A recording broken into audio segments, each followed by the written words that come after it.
And I'm standing with David Maxwell. I just caught a little bit of your set at the Barney Danson Theater, and wow, you were great. What a nice setting too. It seemed like a packed house, and lots of people really enjoying the quiet and the beautiful environment in there. Yeah, I love playing in that theater. You know, I've been doing it for a few years now, and we'll be back there again this week with the whole band, and Sunday at the River Stage.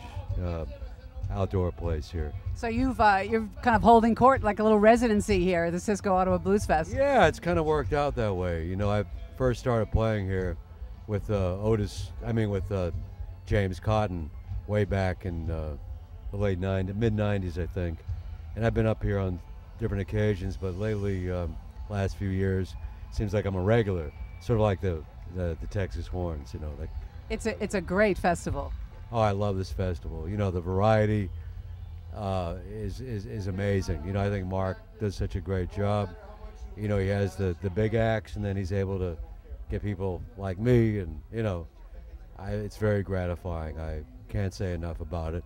And he has all these great world music acts as well, you know. Great programming. Yeah. So you're from kind of our neck of the woods. You live in the Boston area, and have worked there over many years, worked with some of the best of Boston's musicians, Bonnie Raitt in the early days, Ronnie Earl. Oh, yeah. And yeah, I was out there, you know, with a bunch of different people. I think my first break, so to speak, was when Freddie King came to the Jazz Workshop in '72.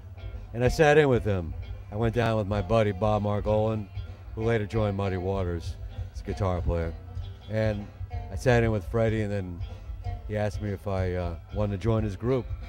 So I was out there on the road a month later.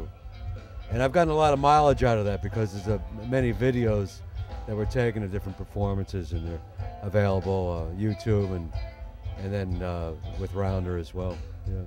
So you, we were talking a little bit before the interview that you have a couple of new projects, a solo project and also one that you did with Louisiana Red. You want to talk about those? Yeah, Louisiana Red and I have known each other for a while. Always enjoy playing with each other. He's a real original. You know, he plays great slide guitar. He plays a lot of different things, but he's very close to that whole Muddy Waters feel. But he does so much more as well. And he's living in Germany, but he comes to the States about every year. So last summer we took the occasion to record together, just a duo album. But it'll be out on VizTone this fall, and it should be. I'm really happy with that, and it's gotten some good reviews, and you know, and I have a solo album as well, so it's called Solo Blues Piano, and you know, I play some of the things I love. What a great piano player you are. I thought it was so funny just before we did the interview that those people came up to you and the guy said, "What hand do you watch the most, the right or the left?" Yeah. What was the answer? Yeah, I said I gotta watch the left hand because it misbehaves every once in a while. You know, it's.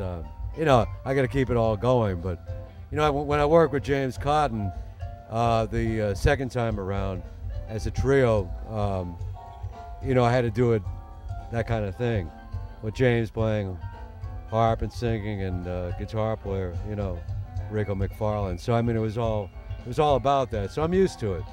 As a solo player, I do a lot of solo gigs too. You know.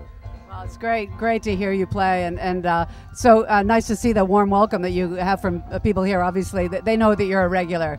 Yeah, no, it's gratifying, like I say, and you know, it's wonderful to be here all the time. And you know, I did the Blues in the Schools as well this year, earlier in the year, and that was great working with the kids up there. They have a great program, Blues in the Schools program. Yeah. David Maxwell and Barbara Dacey. We're here at the Cisco Ottawa Bluesfest for mvyradio.com.